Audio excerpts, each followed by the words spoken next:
हा शुभम. हॅलो दादा, हा ऐका ना. हा. एक मॅटर झालाय. काय झालं आता?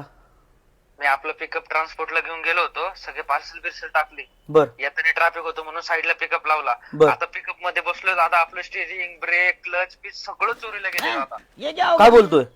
हा दादा, सगळं चोरीला गेलंय. आता कुठे आहे तू? आता तिथे ब्रिज पाशी थांबलोय दादा. कुठे थांबला होता का तू रोडने आता? नाही, हा इथे थांबलोय ना दादा, तिथे थांबलो होतो, ट्रॅफिक होतं म्हणून. किती वेळ थांबला होता? एक 15-20 मिनिटं होतं दादा. ते शेजारी बिअर शॉपी, वाईन शॉपी काय होती का? हा दादा, होती ना एक. अच्छा, आता एक काम कर, तू गाडीच्या डाव्या साईडला बसलेला आहे, गाडीच्या उजव्या साईडला जाऊन बस. दादा एकच मिनिट, हा बघतो. हाय हाय दादा, हाय हाय हाय, काय नाही झालं दादा, हाय हाय. हा ठीक आहे ना. मी काय नाही केलं बरं का. नाही नाही, तू नाही काय केलं बाळा. ती गाडीची स्टिअरिंग तीच ऑटोमॅटिक उजव्या साईडला गेली. हा, ये सावकाशी येतं नाही, कोणाला पाठवू? नाही दादा, नाही, ये सावकाशी. हाय हाय, चोरीला नाही गेला. हा ये.